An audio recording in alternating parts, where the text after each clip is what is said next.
Welcome to OUIJA Wednesday. I am Sapphire Sandalo, and OUIJA Wednesday was a live stream show that I did a couple years ago, and I stopped doing it. And now, you know what? Feel like doing it again. Don't know what OUIJA Wednesday is. It's basically an excuse for me to hang out with my spooky friends and talk about just weird shit like horror, paranormal, ghosts, simulation theory, time travel, like weird matrixy stuff like that. I don't know. Anyways, so for this inaugural, is it inaugural if I've done the show already? Sorry, I'm checking to make sure that it's actually working on Twitch. Anywho,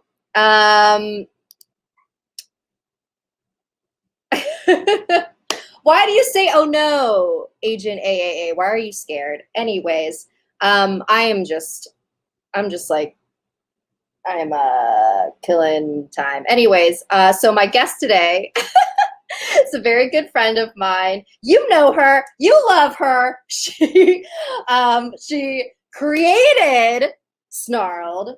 I did not create Snarled. Let's set the record straight.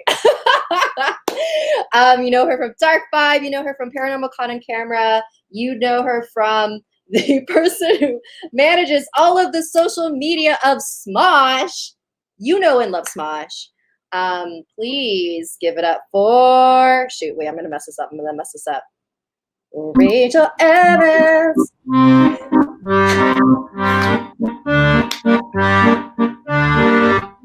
I thought I'd play myself in. Oh man, I love that. Let me make it spooky. Oh, sorry. Okay.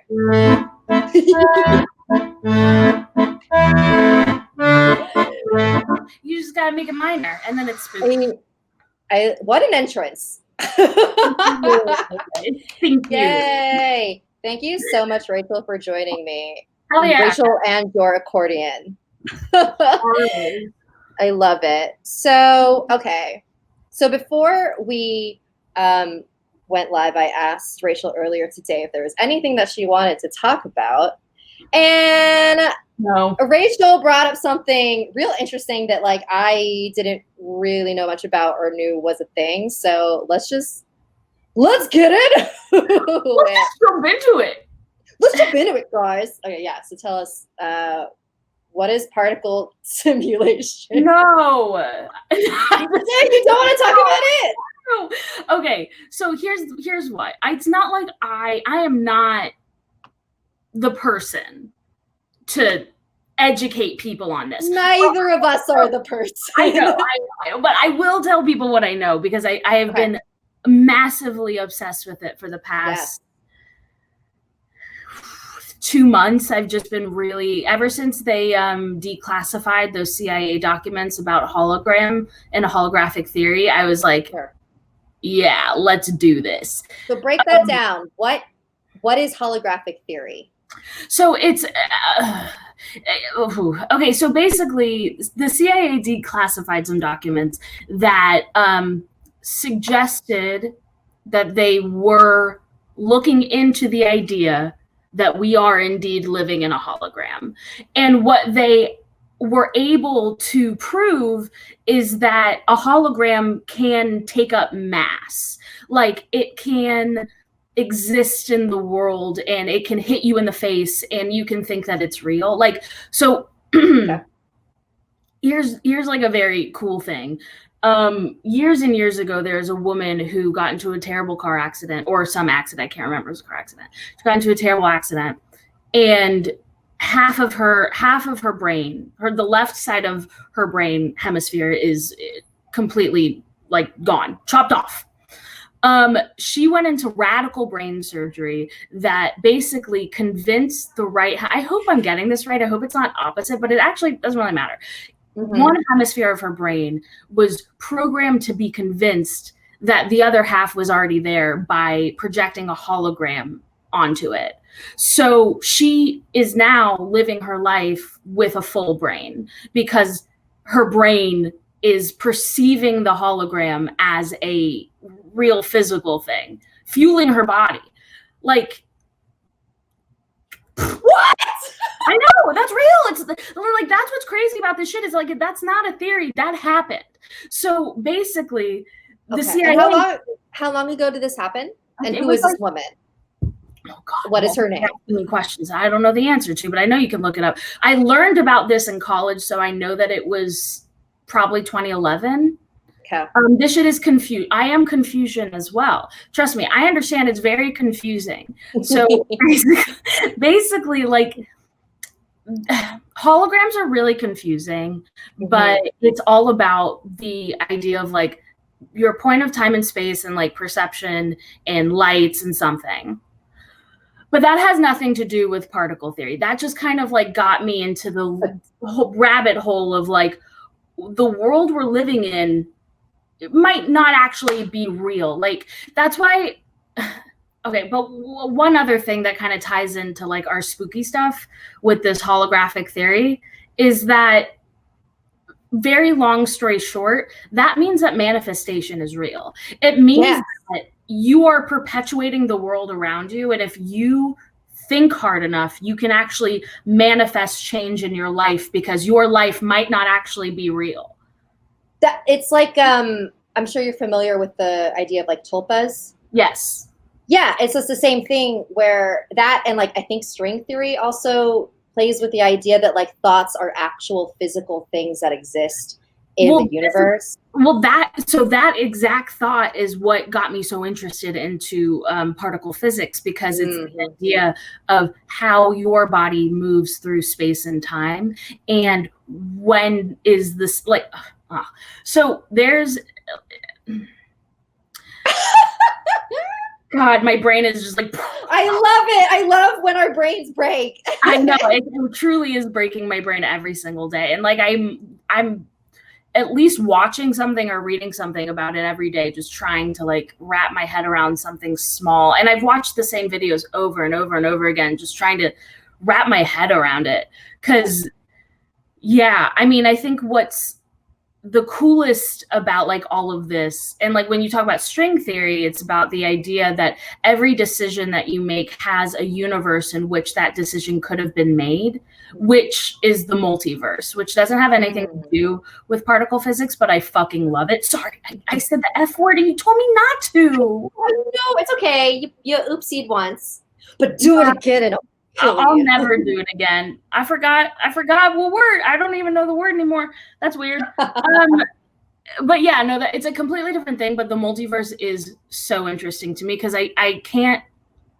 I mean, you know, it's just kind of cool to think about string theory and the idea that like the idea that an idea carries mass, like the possibility of an idea is actually real, and there's a world in which that exists. Is like, whew, thank God. How cool is that? You know, maybe about like what timeline you're on, but that's because of black holes. Like, at the center of a black hole is time and space becoming one. It's the singularity. It's not the singularity when you think of it like AI and shit. It's like the singularity of time and space collapsing onto each other because it's mass folding onto each other into the densest point in the entire universe. So when you are going towards a black hole, all possibility of space and time goes away. So if you're able, this is not going to make sense to anybody. This is not going to make sense to anybody, Sapphire. I want to hear it. Let's scale back. I'm talking about black holes. I know. Wait, let's baby steps, baby steps. I started listening to myself and I was like, Rachel, come on. I don't know. Well, okay. Here's something that I find very interesting. And this is from a podcast I listened to a couple years ago. Have you ever listened to Invisibilia? Do you know what that is? I subscribe to it, but I never listened to it. It's on my phone right now as we speak. Great. Well, I'm glad you makes sense. Go on. Who are you? So in this one particular episode, I know I'm going to get like the details wrong, but essentially this woman had I believe it was a stroke. And the way that the stroke affected her brain is that it changed the way that she saw everything. So the way she describes it, she said that she couldn't distinguish objects from each other. You know how it's like, I am me, this is phone, this is Mike.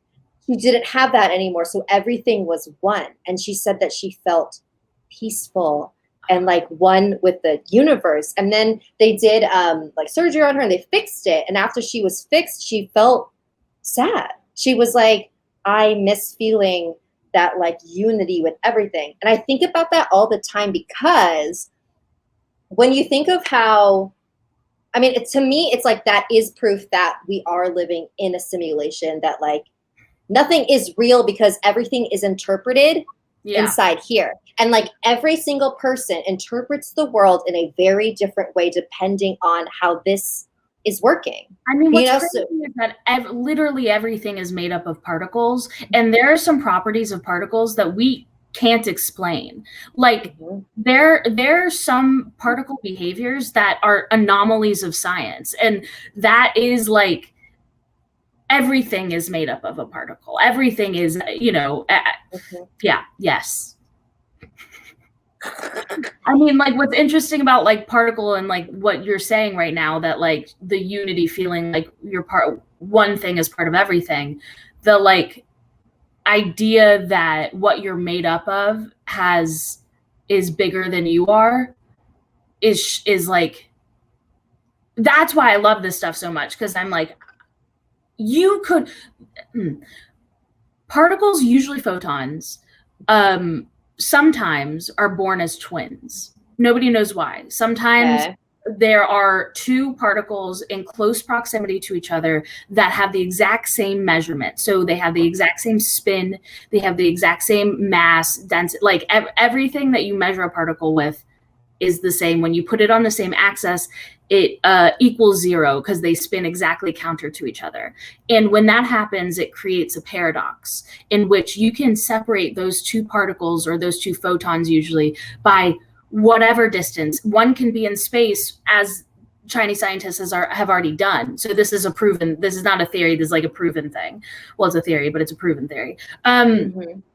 You can separate these two particles by however much distance or time, depending on how we're, you know, if we're capable of doing that. And they will react the same. They will mimic each other exactly. Like when you observe a particle, it changes. That's just a property of science. So after, basically, they took these two twin particles, these two twin photons. One of them was on Earth and one of them was in space. And they observed the one on Earth and they watched it move. And then they saw through like satellite, the one in space was mimicking it exactly. So, so that's you existing in two places at one time. That exists. That happens. That's real. Like the fact that happens in nature, we can't explain it. And we also have no idea of knowing when that happens. It just means that we're in my opinion, it means that we're catching a glimpse of the possibility of a multiverse. The fact that there can be these two mimicked particles separated by space, right, and they're existing in tandem with each other. It's like, holy shit. Do you still help out with Snarled? No, I was not going to display that comment. No, wait, I had a comment on everything that you said. I was listening to an audiobook. I forget what it was called. Wow. But it was about like quantum physics and like, you know, the world's at a very, very small scale. There's things that happen on a tiny quantum scale that are not possible in our larger scale. And so it's like the thing that you just mentioned, how two things are like, you can be in the same place at once. Yeah. And also you can like teleport. There's like a bunch of shit that on a quantum level things can do, but like we can't. And it's just like, I don't know where like the science is with that now, but I think they're trying to like see. Mm-hmm. That's Yes. exactly right. That's quantum teleportation as well. It's quantum physics, which is like arguable, which like I've been oscillating between quantum physics and particle physics, which are very different things. Particle physics usually are like, quantum physics? You think, you know, you don't have science. You don't even know. Yeah, you don't even know.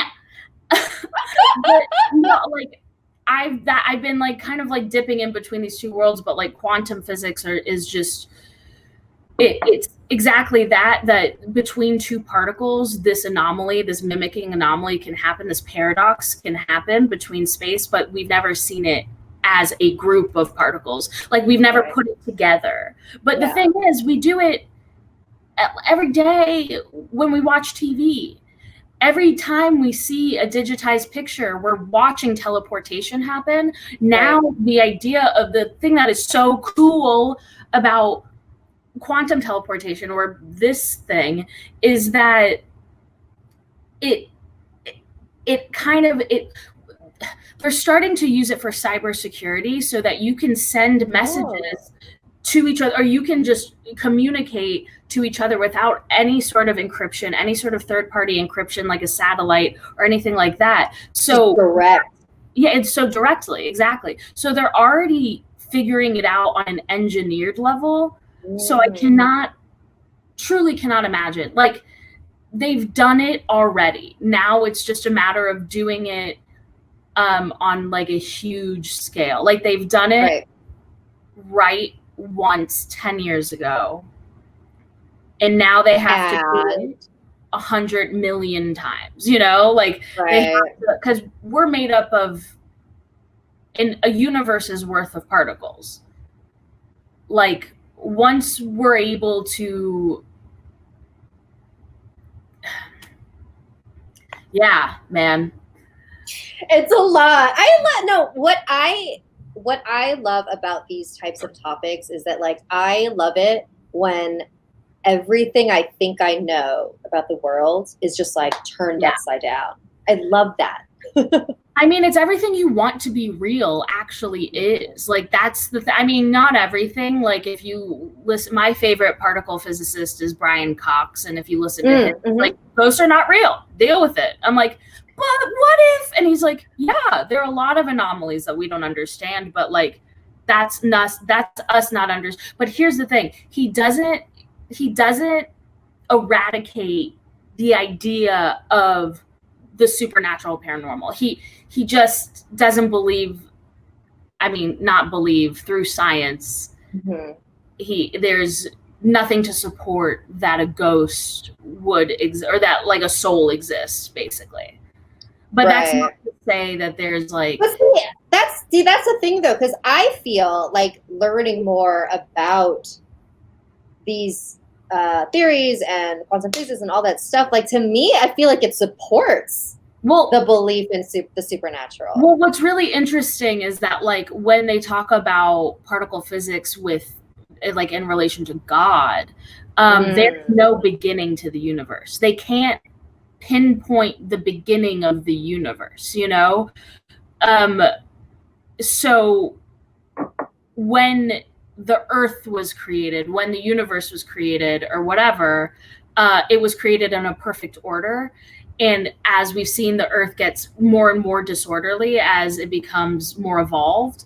But it was created in perfect ratio, perfect like water to land ratio. And it was completely like it had everything that it needed to self-survive. And it has devolved with evolution. So that in and of itself is inexplicable. The idea that something was created in perfect order, like, is, you can't explain it. And while he's not saying that there's a God, because like, you know, he's not, he is saying that there is a possibility that the world that we know is not actually the world that we know. Like it. Yeah, I get that. We might have been created by something. Right. I feel like the word God just like is such a loaded term. Yeah. But like I like the concept of a higher intelligent being consciously creating us is essentially like what Yeah. God is, right? Okay, cool. I'm gonna pull up some questions from Instagram. Yeah. Thank you. My brain is melting too. Here we go. Okay.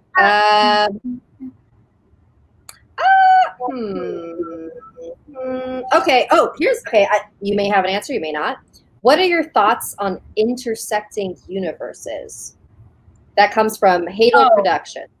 That kind of sounds just kind of like words for the multiverse, like when multiverses collide. So basically, like when you see when on Paranormal Caught on Camera, when we see those people who appear in the middle of the road, right. Where that could be teleportation, it could be the basically us entering the event horizon, which is like, I can't talk about black holes right now. Like it will drive me insane because I'm still trying to wrap my head around it. But yeah, the event horizon, where the event horizon is where time and space stop being relative to each other, and through that you can travel through time because you are nothing, but you would have to travel at the speed of light in order to get past the event horizon, not be completely turned into spaghetti. What is the event horizon? It's the inside of the black hole. It's the point in which so it's the point in which you are being sucked into the black hole, and you know how we were talking about multiple possibilities that span different multiverses? All possibilities turn into the black hole. Like your possibility of literally anything else existing for you in your life, space, time, mass, everything goes away, and you become one with the black hole. Wow. Yeah. Okay. That sounds kind of calming.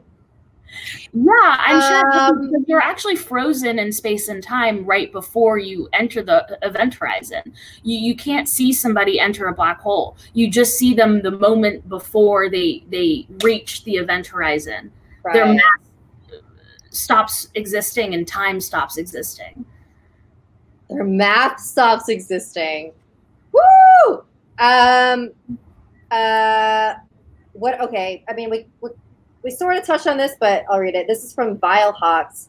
What are your thoughts about us living in a simulation? I mean, I think the more we learn it, the more it becomes possible. I do think if we are living in a simulation, I do think it's like advanced. You know, there are things that, like, you know, when you're dealing with like biology and stuff like that, it's hard to even fathom that. Like when you look at the root of a plant, you know, it's hard to fathom that is not real in front of you, tangible. Right. But then that's I guess like the thing about simulation theory for me is like what is real? Because like it just purely by purely just the definition of what a simulation is, like I think that we all are simulating our own reality because our brains are just interpreting like everything that we interpret. And I remember reading this one article that kind of explained something that I thought was really cool, because you know how or how do I explain it? Like have you ever played one of those like 90s computer games like on Microsoft where it's like kind of slow, like low polygon, like when you like move, it takes a second for everything to load. Yes. So like I read this one article that said, you know, maybe like reality only exists when it's being observed. So it's like that, right? Because like in those games, because the computer doesn't need to load what you don't see. Well, what's interesting is that particles only change when they are observed. See, yeah, that's shit. Okay, the facts that they change when they're being observed, I feel like only change when they're being observed, and that's a law. That's a law of nature too. They have to change when they're being observed. So that's what's. I mean, that is interesting. Does the unobserved part? It's kind of like does a tree make a sound? Does an unobserved particle change? I don't know. You can't because it's unobserved. And what's interesting about what you said too is that like about kind of perception and personal perception is that actually Einstein also had that theory that all time is relative to the person, because the faster you move closer to the speed of light, the slower time moves, because all time is relative to space. And the faster you move through space, the slower time is. Like if you think about it in terms of like a light wave, if you are looking at a light and you are looking at it from this vantage point and you're going like this, the light remains still for you because you're looking at it, but the person watching you, if it's in the dark, the person watching you, you'll see the light wave, you know, you'll see it, kind of it paint. And that's because time is moving slower to the time is moving slower for the person holding the thing, because they are moving in space.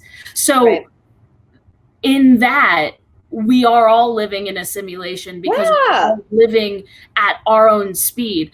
Exactly. In theory, me being incredibly inactive and not working out is actually me, you know, just expanding. I'm going to live longer.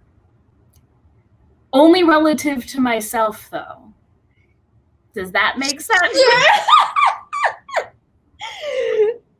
But no, I mean, that's just the simple fact that like each of our bodies like observes the universe differently. Yeah. All the time, constantly, like that in itself, like to me, proves that the world is a simulation. Well, nothing is real. I mean, I think it's safe to say, like, I feel like it's a safe fact that the world as a whole, as an idea, doesn't exist. No. We perceive and then stitch together and, you know, and then present the world what we feel comfortable. We look at our phones. That's the reason why our phones are all connected on the same time. You know, like we're in the same city, so we're on the same time zone. It's so we don't explode. Because if we all had our own relative time clocks, it would be like November for me, you know? Like it would be chaos. It would be chaos. I mean, we need the simulation, you know, we're not equipped for it. I'm just starting to understand black holes and I'm already sweating. Like, it's too much for us. We're not meant to be the rulers of this universe. I think it's cool though that I don't know. I feel like we're getting closer to like really understanding like everything. I don't think we will ever understand everything, but it's like kind of wild. But I also kind of like wonder if that's why society is collapsing. Maybe we know too much. Like we know too much. It's like we're destroying our own simulation. Like we are literally Truman showing, like throwing a brick at the wall. Yeah. We're Did you see that fire NATO? What? Did you see that fire NATO? In North California? Yeah. Yeah. Sorry, that like when I saw that, I was like, we're in a disaster movie. Yeah. 100%.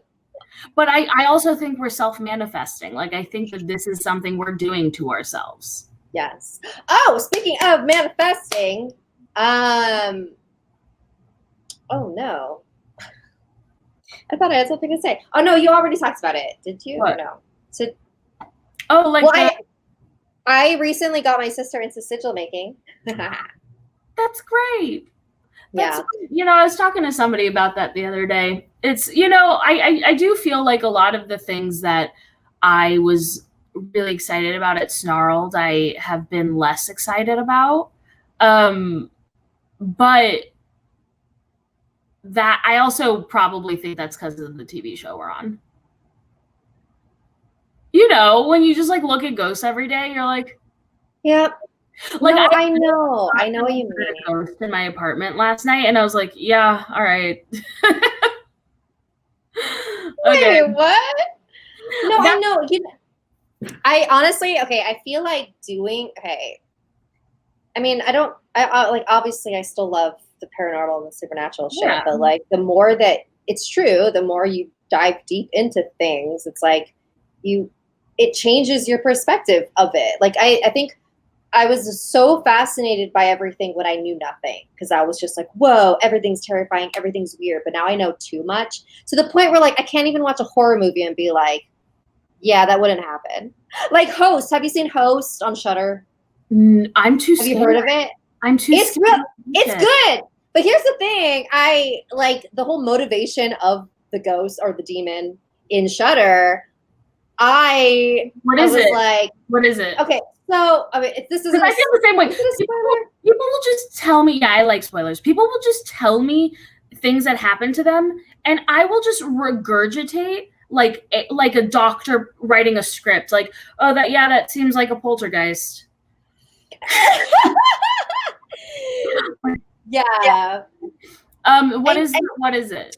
So, okay, so the premise of the movie is that it's like 6 friends who are bored during quarantine, so they do like an online seance with this woman who like leads them through it. One of the friends doesn't take it seriously. She sort of makes up this whole story about how she sees this like ghost, whatever. Turns out she's making it up. The whole motive of the demon to start killing them is like her making up that story manifested the demon in her home, and she was like disrespectful about it, and so now the demon like kills all of them. And I remember going, that wouldn't happen. She manifested a completely original demon? Yes, because of the story she told, and I was like, that. So I was like, the devil? But see, that's the thing. It's like, if that happened, she would have to be a really like powerful person who like really understood how to manifest and like control energy. But even that, well, first of all, I get so bored of this theist ghost shit. Like every ghost movie has to be based in theism. I'm like, okay, cool. Why don't you like not call it a demon and then maybe create something completely original, and then you can say whatever you want. Say that you made a sigil and then you manifested a thing. Great. Like, say that, but don't call it a demon, because you know what a demon is. It's of the devil. You know what the devil is? Right. It's God. Demon's another like loaded word. It's a loaded word, but it's a word I reject because, you know, as a Jew, I just never grew up with the idea of demonology, the devil, anything like that. So it sounds like fairy tales to me. Like when I hear people say it, it sounds like fairy tales. When I think about the paranormal, I like try to think about it as baseline paranormal, just like, okay, spooky shit. Okay, let's just take it just from spooky shit, and then we can build on it from there. Right. But demon is just like, oh God, now you're gonna have to call a priest. Like, so the only way to get rid of a demon, I could be haunted by a demon, but I can't because I'm Jewish, right? Well, see, that's the thing. It's like I don't know. I feel like the concept of a demon is just what Christianity and Catholicism call an inhuman entity. Like that, it's like.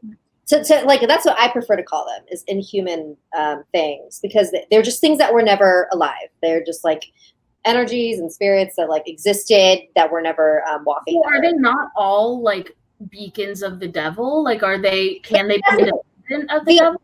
The interpretation of that Catholics and Christians have of inhuman entities is that they are like soldiers for the devil, but like that's not what it necessarily is every time. Okay. They just exist. Okay. Yeah, I just don't know enough about it, you know? I just don't know enough about like demonology. So whenever there's like, especially on the show, like if there's some nefarious spirit, which is like my go-to, just a nefarious spirit. That's a good word. That, you know, it means harm. I don't know what it is. But that's the thing though. Like so most of my knowledge comes from speaking to a lot of different people, and everyone has a very like slightly different perspective on the things.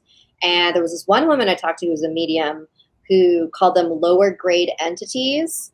So like, yeah, see that. So it's like, it just depends what you call it. And again, so they're entities that they were never alive. They're like lower, so they're at a lower vibration. So like, are you familiar with like the vibration? Yeah, that's interesting. Yeah.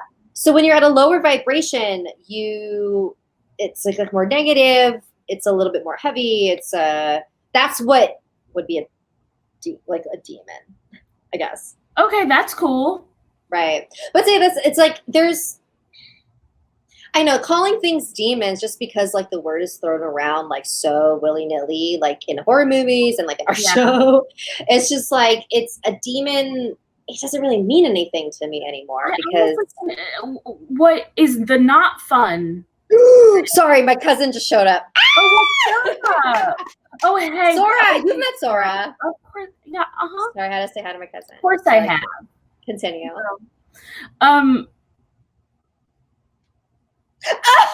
We were talking about demons? Oh, the not fun thing that I truly believe is that there is a lot that we cannot explain. And I think assigning any sort of like classification for things is our brain trying to make sense of the world around us. And what I think is the truth is probably just that the world doesn't make any sense. And there's probably things that are a lot smarter than us. There's a greater design. Like there's just stuff that we'll never be able, just like particle physics, there's stuff that we will never be able to understand. And I think that the idea of like spirit, I am just as inclined to think that those are rips in our universe, that is a glimpse into a multiverse than as it is a spirit, you know? Because how are you supposed to know? But that's the thing. It's like that, what you described, it is literally the same thing as a spirit realm. It's just a different way of describing it. Oh, I almost went outside, but then I realized that I would lose you probably. Don't lose me. I won't. I'm just moving over here. Don't leave me, Rachel. Hi, welcome to Here Now. Oh, wait, let me turn on this light. Your apartment's not real. It's just a simulation. I know. It's just a bunch of particles. Ooh, thank you for the cheers. I forget how Twitch works. That's how long it's been since I've I do too, but you know. Our cheers bits? I forget. Oh, I don't know. Let me if anyone in the chat has any questions, throw at us. We got like 15 more minutes. Did you get to the Instagram questions or let me look through them again. Oh, okay. I'm actually curious to know what you think of this, Rachel, because I have a lot of thoughts. It's not really a question, it's just a phrase. The meaning of dreams. What are your thoughts on the significance of dreams? And I feel like I know the answer, but continue. So I have a lot of thoughts. I would much rather hear your thoughts first. Really? Yeah, because yours are probably a lot more fun than mine. Do you think dreams are just like dumb at brain activity? Are particles like flying around? I don't think they're dumb. Okay. I think they're very significant to you. To you? I don't think that they're paranormal. I don't think that they're supernatural. Okay. I do think that they are the like hidden parts of your subconscious that are trying to cope. I had a dream last night that I was full. It was a full blown. Hold on. What? Right. I forgot we were like streaming with people. Was it gonna be gross? Yeah.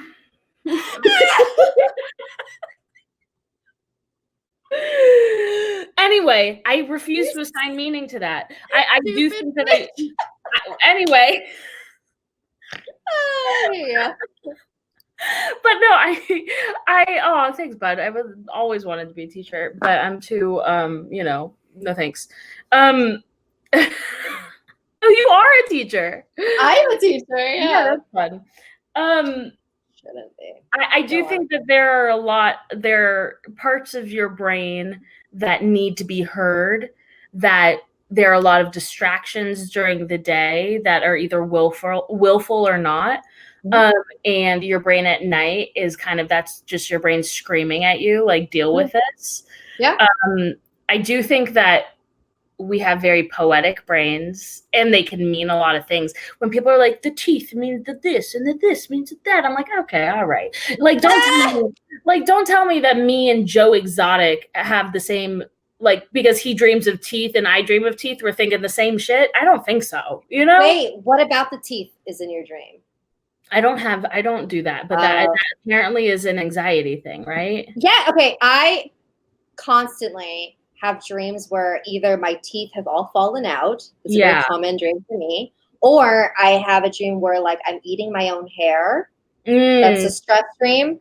And then I also have a lot of dreams where like I feel really nauseous, like I'm chewing on something I shouldn't be chewing, and I'm trying to spit it out and I can't. Maybe you're kind of like devouring yourself. Yeah. You know what's funny is that I barely dream, but I've started dreaming recently because I've started listening to something called it's 500. It's like 520. I started listening to the Rent soundtrack every single night, and it's inspiring me. I started listening to this thing, and it's at 528 hertz, which is a vibration. It's like you can tune all of your speakers to that. It's a vibration that is supposed to. It's like the love and calming like vibration. Okay. To bring like a comforting frequency. Yeah. And what is absolutely crazy about that is it works. It works. Like the second you lay down, you honestly feel like your entire body is like it's like the most pure type of white noise, because it drowns out even like I had a headache earlier today, and it was like 3 p.m. and I put it on for 15 minutes and I laid down and I was completely fine afterwards. How do I get a hold of that? YouTube. There's on YouTube. YouTube it? What do I YouTube? 528 HZ. That's it. And then there's two of them that I really like. They're the first two options. They will be for you too. One of them is 2 hours long and one of them is 9 hours long. I put on the 9-hour one on my speaker while I sleep. And it helps? Yeah. I literally haven't dreamt in years. Like, it's pretty crazy. Okay, so I learned something recently that like apparently, because I always thought that dreaming meant you were in very, very deep sleep. According to like traditional Chinese medicine, if you have very vivid dreams, it means that you're not getting enough sleep, because you know how there's kind of like phases when you're sleeping, and when you have vivid dreams, so it's kind of like, okay, so here you are awake, and then here you are in like deep, deep, deep fucking sleep. Vivid dreams are like here, it's right before you wake. And it's in this vivid dream state, though, that a lot of people have the paranormal experiences. So here's the thing. I don't believe that every dream is paranormal or supernatural. I think most of the time, the dreams that we have are like what you described. Mm-hmm. But dreams are a way, they're a channel for spirits to communicate with us. And Sora, if you're still in there, your sister and your mom had this happen where they had a shared dream, and I talked about this like on my podcast, and like the exact same things happened to them. They saw each other in it the same way that like they described it.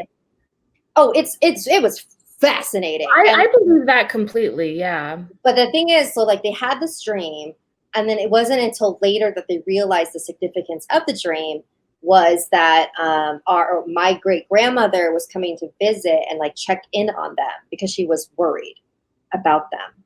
Wow. So it's like, I think that I don't fully know the science of it, but it's like your brain is at a certain frequency when you're dreaming in a very specific, like it's a very specific level. And that level is when you are the most susceptible to to messages from the other realms. Yeah, because you're not distracted by ego. Mm-hmm. I totally believe that. When I was 6, that happened to me. That very similarly happened to me, where my grandfather had died. I slept at his house, and then I left the next day, and then he died. So we were really close, and like that, he like literally, they were like, he was just waiting for you, and I was like, but He was waiting for you to pass? like he was Before he waiting for passed? me to leave. Like we had breakfast, and then I left, and then he died. It's pretty Wow. crazy. But the next day, I like started screaming, but I wasn't scared. Like I was not scared, but in my sleep, I guess I started screaming, and then I sat up, and my parents like came into my room, and they're like, "What's up?" And I was like, "Oh, it's just Grandpa." Like nothing. And I genuinely thought that my grandfather was at the edge of my bed, and I was having this conversation with them, and maybe I was screaming like it was fun. Like maybe maybe it was that thing, because you can't really animate your body when you're sleeping. I've had sleep paralysis before, and it's just the worst. Oh, it's so terrifying. But maybe it was such a strong sensation that I was trying to verbalize with my body, and something came out. But yeah, I totally believe that. Because I agree. Like we are in a heightened, I believe that we are our truest, most pure selves when we're sleeping. And so it makes sense that that is the moment to communicate, because you are literally just waiting to like take in information. Right. Oh, that's spooky. It's so spooky. Did you ever have any, like, you didn't see any ghosts growing up or anything? I mean, here's the thing. Like, if I did, I didn't know that it was. But so I don't think that I have. And it's I don't think that I am on that like vibration. And I've been trying to raise my vibration over the past couple of here's the thing. Okay, so over the last year or so, I've been like on a kind of like spiritual journey of learning about like Filipino like pre-colonial Filipino beliefs, because that's like I connect with that like so much, where I'm just like wow, that's what our people did long time ago. That's what I want to do. And one of my friends, she's this Filipino shaman, and she used to do it like in person, but now it's like on Zoom. But I took a couple of her classes, and like both times we did this meditation, both times I became super scared during the meditation. So the point of the meditation is that you were traveling to the other realm, like in here. Both times I felt like someone was chasing me, or I felt like something really spooky was happening. Like I was scared. I was super, super scared. And I wanted to like get out of there. And so I told her about it. I texted her, and I was like, what do you think this means? Like that has to mean something. And she said she thinks it's because I am too scared to like open up into whatever like all that stuff is. So like once like the pandemic is over, she was like, I want to do a one-on-one session with you, because that way I'll be with you and you won't be afraid, and that way you can like I can help you cross over into that like space. And so I'm like, I always was so terrified of all these things, just because I've never actually experienced anything like super, super, super paranormal. Like I've had weird like little things, like you know how like I hear like voices. Like, I think you really do need to experience it, because that's the one thing about having a paranormal experience, is that you don't feel fear. Like we watch these clips, and this is what gets me. We watch these clips of people going to places just screaming, and it is fair to be afraid, but. And also I've never experienced anything negative. I've only experienced what I believe to be like either residual energy, or it felt friendly, whatever. I didn't feel threatened. That's not to say I wasn't scared, but it did, that feeling you're describing. Yeah. You've never been on mushrooms, so I can't like that. The feeling of seeing something that is not supposed to be there, like a face in a tree, but feeling completely okay about it. Like being like, yeah. Okay. No, but see, okay, no, but see, this is the difference though, is that you're expecting that. The difference is like, I don't want to be just like walking about my day, then all of a sudden like, bam! But why not? Like, is it just because you fear Is it just the fear of it? Is it just like the fear itself? Because you're not afraid of ghosts. See, here's the thing. It's like, it's because it's never happened. Wow, okay, JFK. Like, all I have to fear is fear itself. Like, truly. Like but truly, it's because I truly don't know how I will react. And like, my anxious brain starts thinking, like, way overthinking it, where I'm just like, if you are hyper analytical at every moment, you're not going to have, you are like pushing that experience away from yourself, because you have to let go. You know, like, but I feel like I'm finally at a point where I am ready for it. And honestly, like, let's get like surprising, but like, I feel like it did take my grandpa's passing to like feel okay with it, because like ever since he passed, like a couple of weeks ago, I have been like trying. Yeah. You know what I mean? Like, trying to like feel his presence and like hearing him. I have felt his presence in like ways of like, you know, I see like 111 like everywhere, or like sometimes I've felt like breezes, but I'm like, okay, that could be nothing. But it's like I'm slowly training myself to like get to the point where I am no longer like fully afraid of something. Anyways. Well, that's so. I mean, and I think that's the right way to do it, you know, like, especially if it's something that means that much to you. Doing it right is, what you don't want to do is be one of those idiots screaming at a ghost, you know? It's not what you want. No. It's and rude. It is rude. What I will say is I've had multiple ghost experiences, and they were definitely less scary when I was a kid, when I was young, like 6. I had 2 when I was 6 or 7. And then 1 when I was like 19 or 20. See, I'm so jealous of like people who like have had stuff. Oh God. The house I grew up in was just, you know, it's super old and very active. Like, there were 2 staircases, and there was this one staircase in the back that went up to me and my sister's room that there was a sliding, what is this, swinging door. Like, there's a hallway. Okay, let me explain it. There's our kitchen, and then you walk through this hallway, this like winding hallway, and it winds like this. And then right here is the swinging door, and then here are the stairs. So really, it's just you and the stairs and that door, because the hallway swings around. So it's and everything is cedar, everything is wood.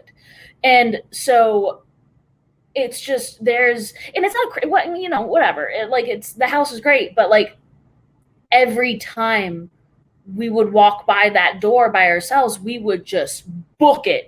Like, you could hear us just sprinting up the stairs, and we didn't talk about it until we were like, I was like 20, and my sister was like 23 or something. And we were talking about the house and stuff. And I was like, yeah, I get so scared. I used to run up those stairs every single night. And she was like, me too. Yeah. Yeah. And and there was this one time that I was, this is when I think it was after my grandfather. I think it was 7-ish. And I was laying in bed, and I just saw these huge faces, like these remember this one, heads, and they were like these old-timey dudes, like, I don't know, I'll never forget. One of the middle one looked like Porky Pig, and then the other one like just looked like a mustache, but I'll never forget that. Like, that story is so weird to me, because I've never heard of ghosts appearing like not like real true to life size. Well, I was 7, you know, so it's possible. And you were tiny. You look at adults. So like, the way that I was looking at them, they were in a semicircle. I think they're heads. What is that? I don't know. I thought it was funny. I think they're heads too. They were like in a semicircle. So it almost looked, I mean, to me, the only way I can picture it is just a massive Mount Rushmore head, you know, it's just a huge head. But it's possible that I was just looking up from my bed at this these adults, you know? Right. Yuck. Wait, hover on it. Oh, they are foreheads. Oh, but that emote name is forehead, so it's like I think they're foreheads because you had foreheads, and I don't know. There's only 3 heads in the room, right? 2. Yes. They were not. There were 3 heads. They were 3 heads. But yeah, man. And then college took it out of me. That took it all the way out of me. I don't think I've ever heard this one. I was living in this duplex that was back around before the fire. Like it was an old duplex, the Chicago fire, the World's Fair, so it was built in like 1910 or something. And I found all this out later because I like went to look into the records of the home so that I could understand what was happening. But there was this one night when my friends were over, and just this giant, so scary. It was scary because it was just like, we didn't feel fear. It was just like, oh my God, well, nobody can explain that. This giant sepia ball came flying around the corner. I lived, my room was at the top of a staircase. Okay. And it came flying up the staircase. Well, my air conditioning just went off. Came flying up the staircase and through, like, into my room. And then I had 2 huge garbage bags they weren't filled with garbage. You feel like something heavy, where they were just sitting there about a foot away from the door. They flew down the staircase. Like, it's not something like they could have fallen and then they flew down the staircase, and then the door slammed shut. And then my closet door, which was a sliding door, shut by itself. And at that point, I nearly passed out for some reason. And then I was in bed, just like completely drained, and I slept for 16 hours. Were you alone? No. So other people saw it too. What? So other people saw it too. Oh, Anthony, Diane, yeah, they were all there. Yeah. What do you think it was? I mean, we found out later that a young boy died of asphyxiation. Okay. Like a 19-year-old boy died in that house. But I never felt afraid in that room. I never felt like uneasy. My roommate, Diane, who you know, she said, she was my roommate at the time. She said that she always was afraid to go in that closet. And it's funny because I never put clothes in that closet. Like instinctively, I never put clothes in. I felt weird about it. The closet, I just never put clothes in. Like I didn't even think about it, you know? And I was coexisting with this thing. And I think that was really one of the first times that we always had a bunch of people in that house. Like it was a duplex, and it was sophomore year of college, and we were just like the house to go to. So every night of the week, we had a bunch of people in that house. But my room was really like, I did not, I like my space. So people didn't come into my room. And then that one day, I had like 6 friends over, and we were all like just kind of listening to music, sitting in my room. And that's when it happened. So I don't know. It could have been like it could have been a protective thing. It could have been a possessive thing, because I coexist, from what I've gathered in my life, I coexist with spirit pretty okay. Mm-hmm.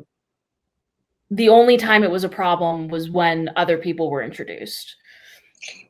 Might have been a territorial type of situation.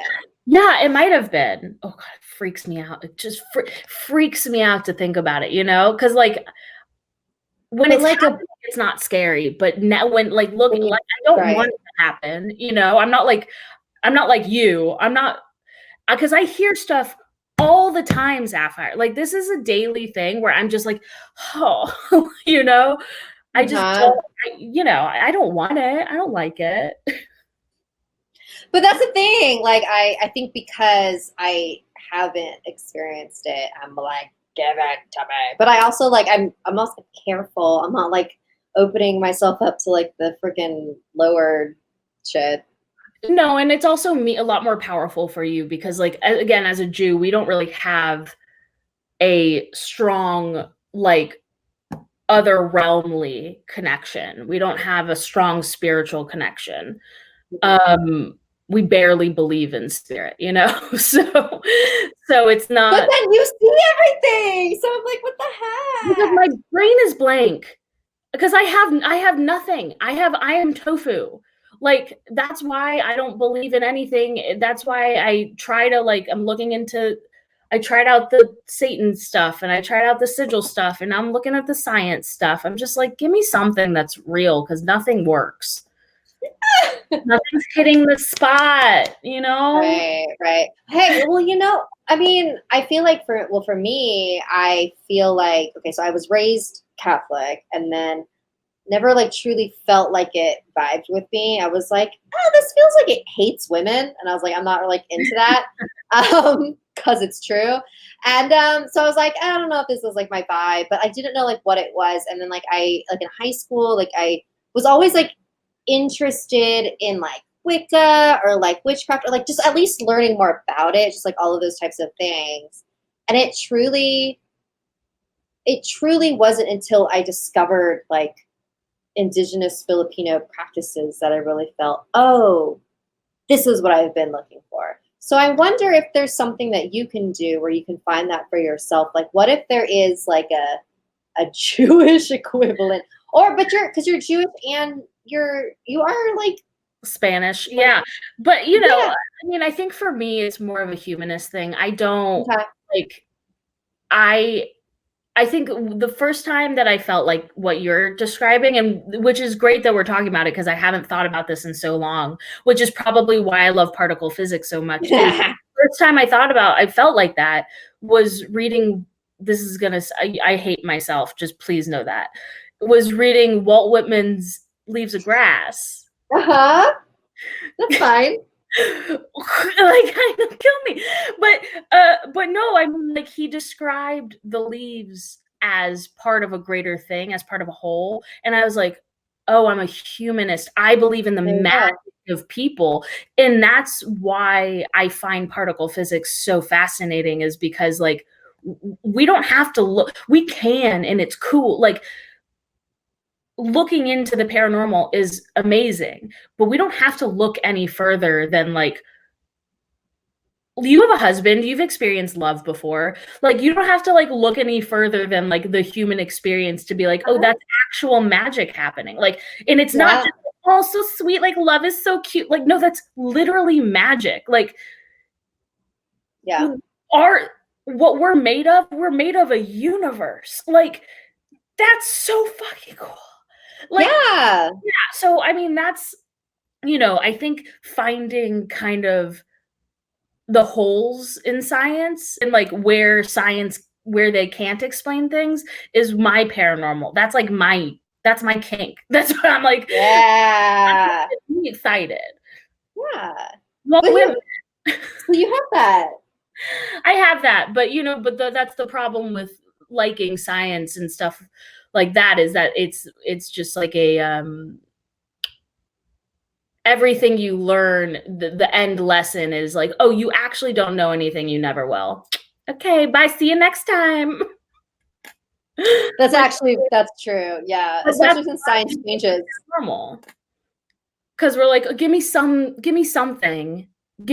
Right. Well, here's the thing. Like, I mean, the thing that I like about learning about super, super old shit is that like how do I explain this without sounding like a total dweeb? Like, oh, please. I just talked about Walt Whitman. Please sound like a dweeb. I mean, like, it's not, okay, obviously, people who came before us, there's a lot of stuff they didn't know. But I feel like if you go, like, super, super far back, like, I feel like pure may not be the right word, but it's like we were just so much more connected with, like, human instinct, right? Because I feel like now like because we have technology, we're able to like what's the word? We outsource the, you know, like who makes our, or how we get our food, how we, you know, survive, like basic stuff like that. And like, because we're so far removed, we now have this ability to like think about other stuff. But like, I feel like I was talking to my sister about this recently. The reason why like everybody has, I'm sure you do, everyone has some sort of like simple life fantasy, where mine is like, I want to live in New Zealand, have a farm with a bunch of dogs. Like everyone, exactly. Everyone has that type of fantasy. And the reason why is because we are not like our the way that we are made, we are not built to have so much freedom to think in here. We are not meant to think everything we've been talking about. We are not meant to be talking about this I know, shit. I can feel it. Like, and that's why, exactly. And but that's like why, like, that's why, like, we are all just increasingly losing our minds a little bit more, because it's like, we should not be like digging like this but deep. that's red, but that's red blue pill shit. Like, that's exactly what that is like, do we want to tear down our own simulation, or do we want to move to New Zealand and live on a farm? I'm literally right in the middle of it. I'm like, I want to know everything. Like, unfortunately, we as human beings have evolved to the point of incredibly elevated thought. Like, we need to understand why. And once we've learned the concept of why, we've ruined the simulation. Like, we can't, there's no going back. There's no going back. Right? But, I mean, if you do enough drugs and then move to the, you know, move to the countryside, there you can maybe break your brain enough to forget. But yeah, we all collectively like decided to take the red pill and now are living inside of the anti-matrix. Like, it's just exactly what you're saying. I would love to believe that. I think it would do humans a lot more good to believe in mysticism than nope, can't say that. That's not true. Now I have to know what you were going to say. I was going to say science, but I don't believe that. I think science is important because, like, the thing is, they also used to burn witches, you know? So, like... no, but that was... I think that's totally separate. After law and stuff like that, and ego, like, exactly. But we're humans, and we have to exist with each other. And humans feel like they have to, like, you know, compartmentalize each other. So as long as other humans exist, we're never going to achieve pure thought. I guess. But I mean, I feel like, I don't know. I feel like it might have been easier back then because all you had to focus on was like what was immediately around you. And like you had a stronger connection with like nature and like the stars and like all that kind of crap. So I don't know. I totally agree with that. I mean, I think that I totally agree with that. I mean, I would much rather not be dealing with the multiverse right now, you know? It's we weren't meant to. I can feel that my brain is at capacity. I can feel my brain being like, not today. Not today. Oh, wait. Wouldn't it be better to learn science and mysticism both, like learn both sides of the coin? But then that kind of negates the whole idea of what you're saying, Sapphire, of having purity of thought. Because once you learn the science, then you've already bastardized the mysticism by trying to explain it with science. You can never, just like us watching a ghost movie, you can never watch a ghost. You can't go back to mysticism. You just can't do that. You know, I don't think. Sure. Yeah, no, that's true. Oh my goodness. So, I mean, you know, it's 8:20.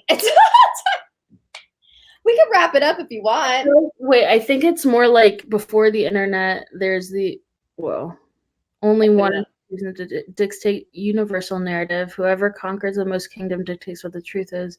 Well, that's even after what we're talking about. We're talking about like the beginning, the beginning of humankind. Yeah. Like go back to like caveman. Mm-hmm. Hell yeah. It was a simpler time, I'm sure. Simpler times, you know. Just all to be a caveman in the I do struggle with this stuff. It really does make my brain kind of explode. I wish that there was some sort of avenue for me to just quit my entire life and do this. But there is. Everything's possible. Right, I just have to manifest it. I forgot. I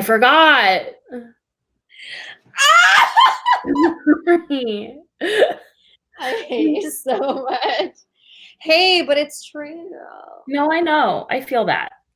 I know. So it's like, here's the thing. Okay. I just, before we leave, I do want to say, like, just because like I've been doing a lot of manifestation stuff recently, and it's been working out. But the thing is, the reason why it's been working out is because it's a combination. Like, I feel like people hear vision boards, they think of like all these things, and they go like, okay, I'm gonna make the thing, and then all of everything I want is gonna happen. Like, that's not how it works. Yeah. Like, the whole point of it is to focus your intention so much that the universe has like no choice but to be like, okay, we got the direction, like we're good. I mean, it's everything that we've spoken about with personal perception. Like, you only see out of your own eyes. So if you control with your brain what your eyes see, then that's the world around you, you know?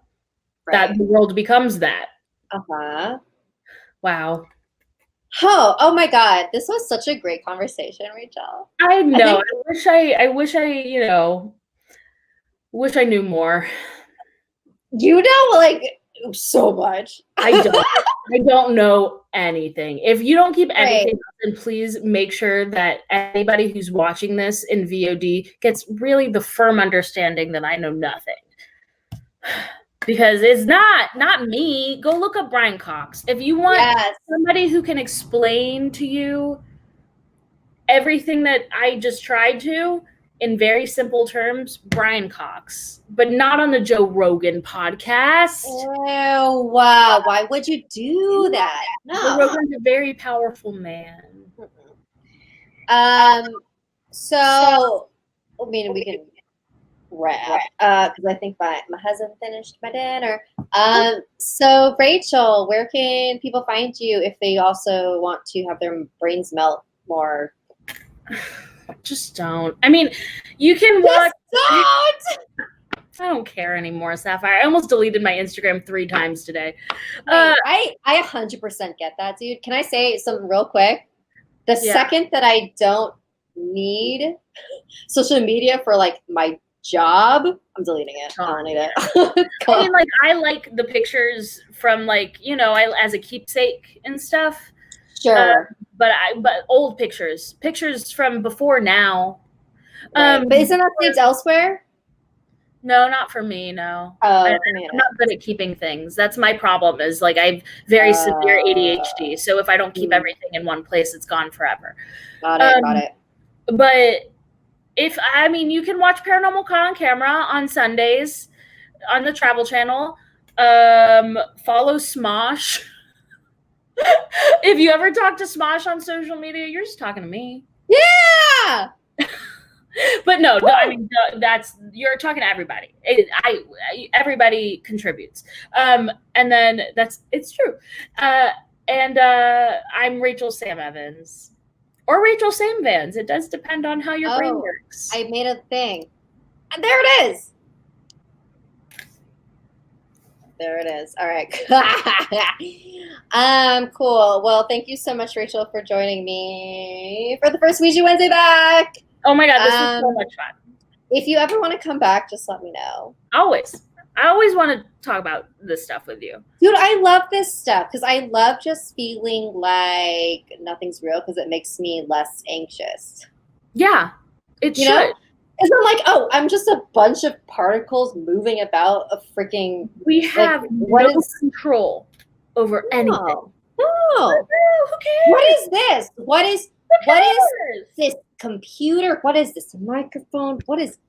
nothing is real. What is real? Nothing. Yeah, so it makes me feel... it eases my anxiety. I don't know if it makes people more anxious, but it works for me, so... Anyways. Okay. Yay. Well, all right. I love you, Rachel. We should see each other soon. Oh, Even though we're in, I know. we never did that dinner. Oh my. Okay, we'll do it. We'll do it. Don't worry, guys. We'll do it. All right. Bye, everyone. Bye.